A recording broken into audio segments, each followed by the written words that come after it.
In this video, we're going to explore some extensions to the base model.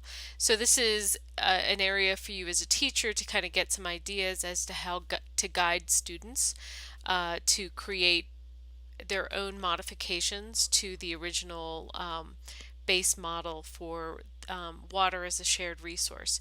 So I'm currently in our Project Guts gallery, and that's the URL slnova.org/guts, and you can see that these are all of our galleries here. And we have a gallery for each of our modules that we've created, and I am looking for the Module 2 water resources, and I can click on that and I can see all of the projects that are associated with that.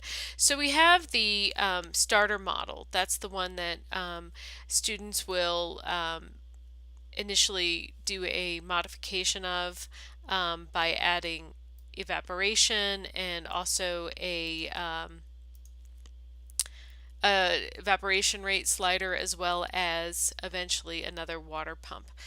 And if you go back to that, you'll notice that there are some other models in there, and these are mainly for you as a teacher to just kind of get some ideas. It's not necessarily something that I would share out with students, but something I wanted to point out is that we have here in New Mexico, we have some geothermal activity, some old volcanoes, and this was set up to kind of show that. And so you can see that there are these extra horizontal layers, and this is representing the magma that's close to the surface, and it can, as the water molecules hit, it changes into a heated breed, and there's differences with the substrates and things like that.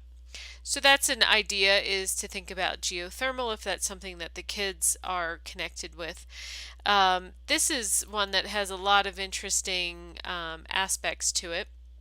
It has different substrates.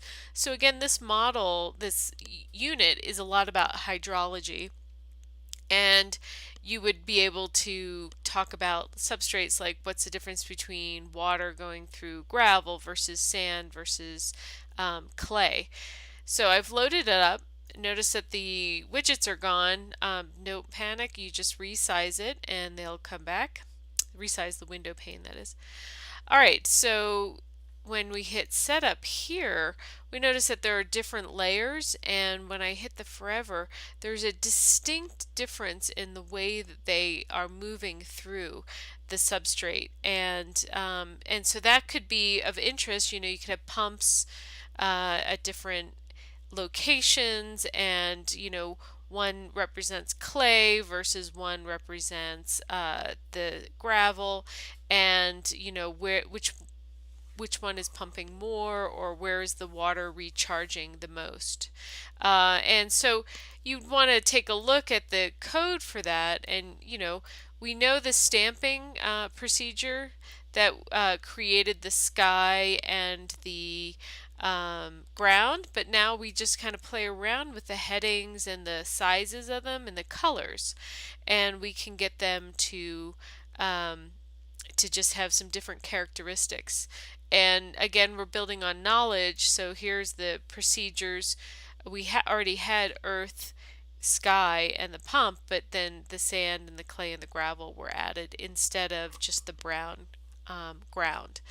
The turtle is still one breed in this example, but we're looking at terrain colors and their movements with different terrain colors. So there's brown versus red, there's white, there's magenta, and so on. So these are kind of some fun things to think about and get kids connected to. So again, that is located in our galleries, and there's a gallery for shared water resources. This is the starter model, but then the others have variations of some code that you might want to get some inspiration for. Okay, thanks.